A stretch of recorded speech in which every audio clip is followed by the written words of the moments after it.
అండి అందరూ ఎలా ఉన్నారు? నేను చాలా బాగున్నానండి. ఇప్పుడు ఇడ్లీలతో ఉప్మా చేద్దాం అనుకుంటున్నాను. ఈవినింగ్ 6:30 అయిందనమాట. ఇడ్లీలు చాలా ఉన్నాయి, అవి ఉన్నాయి చూపిస్తాను. చూసారు కదా ఎన్ని ఇడ్లీలు ఉన్నాయో.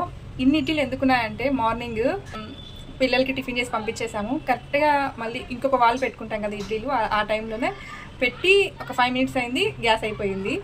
ఇంకా అవి హాఫ్ అన్ అవర్ తర్వాత ఎట్టో గ్యాస్ అన్న వచ్చారు, స్టవ్ అదే సిలిండర్ పెట్టేసిపోయారు. అప్పటికి అవి అంతగా మంచిగా ఏమి ఉబ్బలేదు, హాఫ్ అన్ అవర్ అట్లాగే ఉండిపోయాయి కదా, అలాగే సప్పట్లాగా అయిపోయాయి అనమాట. అంటే పర్లేదు, ఉబ్బినాయి, ఇలా ఉన్నాయన్నమాట. నేను ఆనియన్స్ అన్నీ కూడా కట్ చేస్తున్నాను. ఇంకా ఉప్మా అయితే చేస్తాను. పొడి పొడిగా నలుపుకోవాలి ఇడ్లీలు. ఇంకా ఉప్మా చేస్తానే. బాయ్. సిలిండర్ వచ్చాక నేను మళ్ళీ ఒక 15 minutes పెట్టానండి. అయినా ఆ తర్వాత ఇంకెవరు తినలేదు. ఇంకా అందుకని ఇంకా ఉప్మా చేశాను. చాలా బాగుంటుంది, ఆనియన్స్ ఎక్కువ వేసుకుంటే చాలా బాగుంటుంది. నేను ఎలా చేస్తాను కింద లింక్ ఇస్తాను చూడండి.